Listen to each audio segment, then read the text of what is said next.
Next week, I will be releasing the episode on Reiki energy, energy healing. I know right now in our industry, it's really becoming a more powerful and bigger tool that people are utilizing it. But with tools also comes responsibility. So I got one amazing Reiki teacher and healer to be a part of the podcast for next week. But before that, I was really wanting to share this episode today on the importance of taking care of ourselves and our mental health.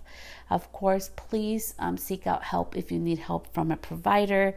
And in this episode, I just wanted to talk with my own journey in the last 2.5 years doing therapy. I just finished my last session a couple months ago with my therapist, and I was well enough where I can now be again on my own, because therapy is not something you do forever. It's something that you utilize as a tool, and once you're in a good place and you got the tools in place to keep you dealing with life and things on forward, you can release that additional help and support in your life. And today's episode, I wanted to share how it has not only transformed my life, but also my business and the way I do business, the importance of empathy, and different tools that I've gathered from this that they can really help you, not just solely in your business, but also in life and how we interact with others. And with that, let's get started on this episode. Asking for help is not my easiest thing to do. So when life happens, and something really horrible happened, and I knew I needed help. I knew it was not in a good space. So within 2 days, I got scheduled from a therapist I had worked with before, and I had a call with her within a couple of days from that date. And that's how my therapy journey that would end up being 2.5 years started. I did not know it was going to take so long for me to get to a good space where I could move forward, but that's what happened. So something I started noticing, as we all come from different backgrounds and upbringings, right? And that affects how we interact and how we are in business and in life, and as humans, as mothers, as sisters, as friends. It does affect our own way of being, but does not mean that we have to be that way forever. So after this one incident, I lost a lot of my confidence in myself and being able to make decisions and my intuition. It just was a really hard, honestly, 2.5 years. And meanwhile, I was showing up on social media. Meanwhile, I was doing my podcast. I was working with the brands. I was doing the Pinterest TV episodes. I was doing all these beautiful things. But in the reality is that I had that support because I was struggling internally. Part of being in the beauty industry or hairstylist, as you know, we get to hear and be there for our clients. And sometimes it's with real hard situations that they're going through, that they confide in us. And, we have our own lives. And I have a thing in my own business that I don't like to share a lot of my own personal stuff, because when I'm there in the chair or I'm there, with somebody, one of my clients, is to support them. It's not to be all about me. So with that, I think it was really important to me to be able to support my clients by getting help. So the first thing I did was seek professional help. So I got an actual therapist, a licensed therapist to keep me from. And these are some of the things that really helped me personally that went to flow into my business. So first, it taught me the importance of learning to listen. So when I talked to my therapist, she would listen and she would take time to ponder what I just said. Or if she was thinking of a book, to take the moment of silence to think about what she was trying to tell me before she spoke. Or she also took the time to understand that what I had just come out of my mouth or what I was just trying to explain to her was exactly as she was interpreting it. Those type of skills really help me with my clients, that even to this day, I'm not perfect, okay?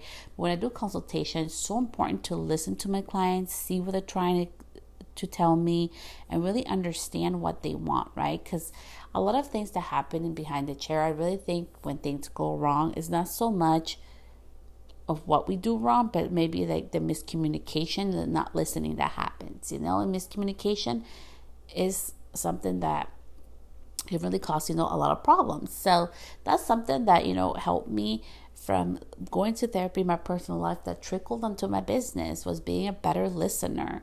That's not just about speaking. It's not just about being right. It's about listening and understanding what that person is trying to tell me. And also the power, number 2, was empathy. I love the word empathy because I may not know what you're going through at this moment. I may not have not experienced it in my life, but I can have a heart of, wow, I may not have experienced what you're going through, but I feel for you. I can only imagine what that feels like. So I'm going to, show you that support or love or understanding. Although I may not know what you're feeling, that I do care about how you're feeling. That's why I feel empathy really means. And so with everything that I've gone through and my situations and being able to talk to my therapist and everything, empathy has been something so important that I've learned also in business, that it's not just about, like, as we all know, for me, myself, I've never been in business just to take people's money or just a service, or it's just, my 2 p.m. appointment. It's something that I really care about. It's an exchange not just of money, but also energy, right? So it has taught me empathy when things go wrong, or my clients want something different, or miscommunication happen, or, like maybe they try to do something different at home that went wrong. I have the empathy of understanding that I may not be in their shoes, but I can care about their feelings. And a quick example of how that translates into business, like for example, maybe your client decided she was going to do her own roots at home, and she does her color and it turns out darker than what she wanted, right?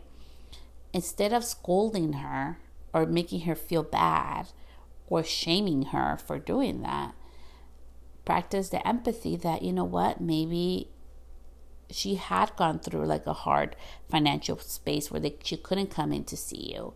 Or maybe she wanted something done real fast, or maybe something in life had triggered her to do that. And instead of scolding or shaming our clients, we can be there in support of, like, these are the options. This is how it can help you. And giving the client the option of either paying for your help or, deciding to do it on their own, right? And continue on their own path. And that's why I think empathy really happens, like, and really important in business, because at one point or another, we're all going to be clients, right? Whether it's for beauty services or any type of business professional service, practicing empathy is so, so, so important. And we can forget that sometimes as business owners. So I think that's a really important thing, empathy, that I really learned a lot working with my therapist, not just for my clients, but also for my kids, like being littles, and, like, I know I'm the mom, but I am not their boss, and they are not my property.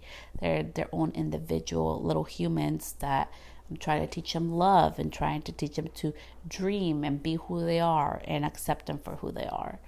Not what the world wants them to be, not what other moms tell me I should be, but having that love and empathy that they are little and they have a lot of pressure, right? And not being so hard on them when they make mistakes. So that's another real important thing that I've learned. Another thing that was very interesting, having gone through therapy as I've been navigating this emotional thing and showing up online, is the word grace. So giving myself grace is like asking something huge of me, because I am very hard on myself. I think that really helped me in this beauty industry, but also was really hard on me, is that I didn't need others to be hard on me, because I am super, super hard on myself. And when things go wrong, you can bet I'm beating myself up even more. So practicing grace within my own therapy sessions, of allowing myself to forgive myself, allowing myself that I'm trying my best. And sometimes, horrible, bad things happen even to good people, right? Giving myself that grace has really helped me also in business, that, I'm trying to do everything by the book, and sometimes things are going to go wrong, or like, I'll tell you a funny story. Well, it's not so funny, but because I was stressed out. But I was doing a wedding and I packed everything. So I have a thing where I packed the day before because I want to make sure everything's there. All my bobby pins, all the tools, anything and everything I need. It has to be in that kit. So I had packed it and I went to the wedding and my case is black. Hence, after this incident, I have done some things so I can find it easier. So it was hiding and I couldn't find it. I had put it in a side pocket inside that I couldn't see. And I was stressing out. I'm like, oh my gosh, how am I going to do all these hairstyles without bobby pins or rubber bands or ponytails or all my tools that I need? But because I'm always over prepared, I'm always like, my personality is kind of like, I'm always prepared like for extras or anything that comes up. I always like to have my emergency kit. I had my emergency bobby pins and my whole little kit there. So I finished the first style, and by the time I got the second, I found the thing with all my tools. But worst case scenario, I still had my emergency kit. The reason why I'm sharing you this is because I had to give myself the grace that I wasn't. I felt like I wasn't prepared, but it wasn't that. It was just that it was hiding, right? Like it was black and inside is black, so I couldn't find it. It was like hiding in between there. And I gave myself the grace that, you know what, it's okay, Celeste, you have your emergency kit, you're going to do great. So that's how grace has come from just being in therapy and learning to give myself grace with life situations into business situations, right? And how helpful it is to be prepared and to have my little emergency kit that saved the day that day. So when you do therapy, nobody tells you this. And I wanted to share this with you because this really shook me. It's gonna open up insecurities and things that you have problems with. The beautiful thing from that is that you can grow in your business, you can grow as a person as well. But the hard part is you're gonna have to do the dark work of it, right? Like admitting that sometimes I am a bit of a perfectionist and that gets in my way of my own growth, right? I don't like to admit that, but that is the truth. Or being able to admit that I don't like change, but yet I don't like change in my life, right? I used to be that way, not anymore. I've worked really hard through that. But yet in my business, I'm so like flexible to change and to pivot quickly there. But in my own life, I don't like so as much. And I want to share that with you because this is going to happen. We go to therapy. Some people think, oh, we just talk or it's just about problems. No, it's also, if you allow it to be, it's also about personal growth and growing within yourself and noticing, oh, maybe that's not such a good trait to have. How can I make this better? Or how can I, if I know I have problems with change, how can I make it easier or change my outlook on it, right? And I was not expecting that out of therapy. I really was not. And I just think it just really also taught me a lot with like people skills. Like, for example, weddings, it's a lot of pressure. Everything, there's a timeline, there's deadlines and stuff. And being able to also change and pivot, right? Because there's weddings where they tell you, oh, everyone has to be ready at 2. And on the day off, oh, when they need to be ready by 12. Even though that was not part of the contract. So, or, they tell you, hey, the bride needs to be ready by 1. And they really don't come get her until 3, so poor bride's there for a while. So it's just different, right? Being able to pivot and change. And also like something that I really learned a lot is also like being able and respectful of people's feelings. So as you can imagine, when if you're talking to somebody like a therapist, it's so awesome. I've done it in person and virtual. I love the in-person part, which that one was years ago. I've been in therapy different times of my life, and I'm sharing this with you because even in my own culture as a, Latina woman, it's very taboo. Like, what do you mean you're in therapy? You don't need help. We all need help. Now it's starting to change where I'm even starting to see where like maybe for example, my mom would be more accepting of it now and understanding of it. But there's still that taboo of like, well, why you need to talk to somebody about your problems or get help, right? So even for me to be able to do that took a lot of courage, right? And I want to emphasize that if you're going to therapy or you want to start getting help through therapy, that takes courage, and you should be so proud of yourself because it takes courage to do so. And for me, I just want to teach my kids that's a skill that they can tap into, right? They can have. So I've done in-person therapy. So let's talk a little bit about that. So in-person therapy, I did that a couple years ago when I was going through a really bad thing. It was through my workers' comp situation. So I did sue a school because I was being discriminated and harassed because of my being Latina. He was an idiot. Anyways, so, it messed with my head. It made me feel like I was the crazy one.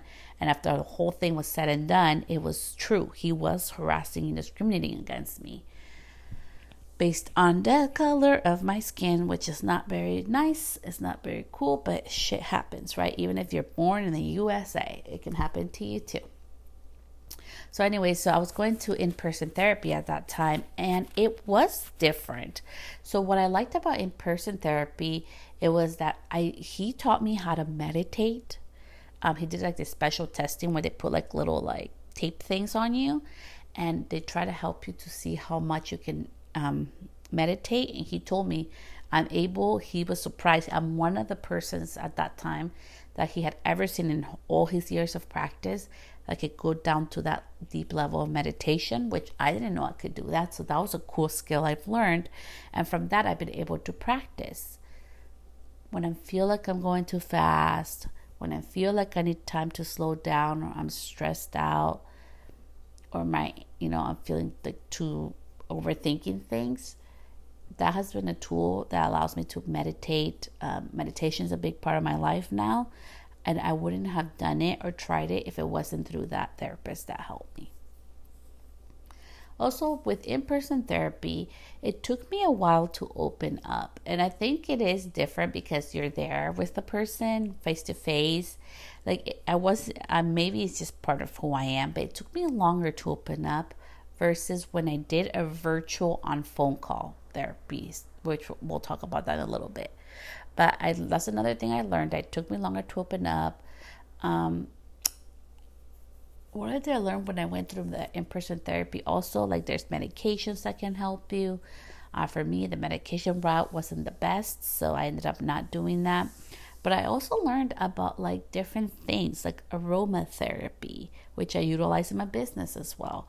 I also learned about like touch points, right? And I also learned about like our upbringing, how much it affects us as humans, right? And like pretty much when you grow up to an adult, you're unconditioning yourself from that. So it was just a really beautiful experience for me to have in-person therapy. I did not like having to drive there and back, but it was a beautiful thing and I loved it. So I grew a lot from that.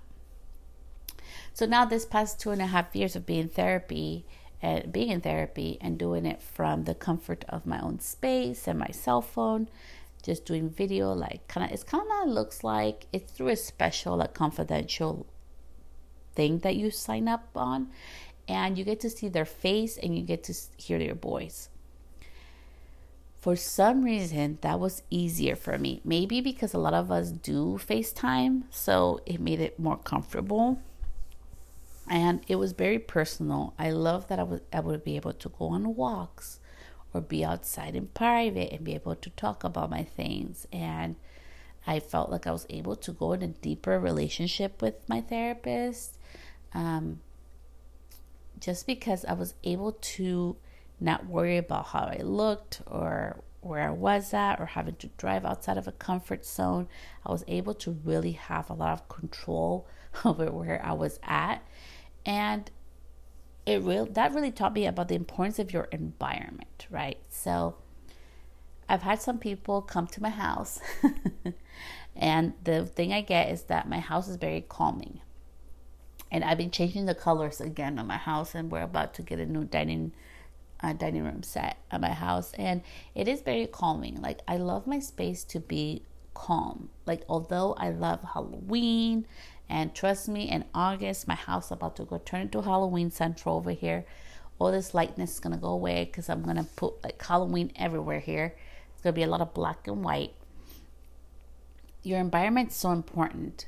So I remember growing up, and I learned that from, being in therapy. I'm like, wow, like it's crazy how comfortable you can be depending on your environment. So that translates into the mobile salon. I like it to be warm and welcoming and calming, right? So let's talk a little bit more about that. So although I love dark, moody things, my house is really calming. So growing up, I used to go to church, and I remember how they told us, like, your home should be a safe haven. So it should be like in heaven on earth, right? And that really stuck with me. So I think for me, home should be like a place that's clean and organized, coming from the chaos of the world and everything. A place where it's pretty quiet. Like if you hear my house right now, it's pretty quiet. I have neighbors around me, but my kids are quiet. Like we just really thrive in a calming environment. So that's very important to me. And that's something I was able to discover through therapy. So there's so many tools that you can get from there that can translate into your business, and not just in regards to how your aesthetically it looks at the salon, but also on your social media, also on your website. That feel and look translates. So I think it's so important that we really always think about that, right? And therapy doesn't have to be this ugly, scary thing. And also finding the right fit for you. Like if the first therapist is not right for you, find somebody else who is, and who is. Just some tools to help you in case you decide to go that route. There's so many now. There's so many like networks out there that you can pay out of pocket that are not super expensive. Because I know therapy can be super expensive. I know it can range like if depending on where you go. It could be from $150 up to $350 per session. But now there's new systems online where you can get a therapist for under $90 per session, which is amazing. So some of those things, can come with like, you're like, okay, that sounds amazing. How am I going to make this happen? Maybe you don't go get your nails done, for a couple of months, or maybe you stop doing your lashes, or maybe you stop spending money on certain things to make that a priority, because having your mental health be strong, it trickles into your business, it trickles into your life. So I think that's so important that you make that investment for yourself. But most importantly, just remember, like, we can't give from an empty cup, right? Like if I want to give you water from my cup and it's empty, what am I going to give you? So the same thing with our life and our clients and our family. It's so important that we prioritize ourselves. And I am a mother of 3. I have a teenager, a preteen, and a toddler. So my life is very busy. I also have a house to take care of, my business and my husband's business and other things that I do.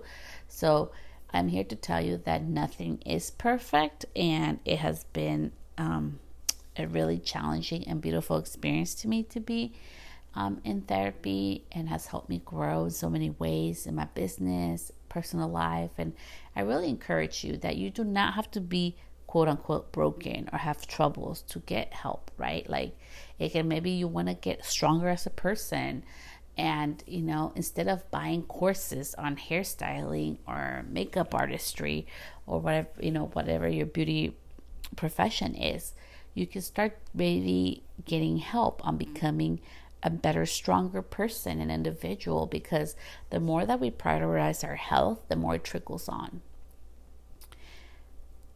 And I want to end with this. Like, it's incredible how putting your mental health first can trickle onto everything. So because of this, I've been walking for years, but I literally just started rowing. So I sign up for the gym. So I go to the rowing machine, and it just really helps me when I'm stressed out or I want to feel better about myself. With my hand health, it has really helped me to remind myself that although my hand may think it runs me, it doesn't. My mind's very powerful and I can do it. And so it has trickled me also to be like, hey, although I may be scared to do this video, or I may be scared to say yes to this brand partnership because it's so big, I am worthy of that, and I can do these things, and I do belong in that space as well. All those things have come from putting my mental health first. And sometimes putting my mental health first is just 30 seconds of being able to take a deep breath. Other times has been going on a half an hour walk, going half an hour to the gym, and sometimes it's just lighting a candle because my day's too busy to relax my atmosphere and feel in tune and calm. So with that, I wanted to say thank you so much for tuning in to this week's episode. Next week will be a video episode, so I'll link it to the YouTube video if you want to watch it. And it's going to be about Reiki healing and energy and how to be mindful, how to make sure that you're getting certified for it correctly, practicing, ethically with it. And it's just such a beautiful episode because Sin, she actually certified me Reiki level 1, and she has worked with amazing people and artists, so she's very talented, very knowledgeable, and I'm excited to share her with you next week. So with that, I'll see you back here next week. Bye, love.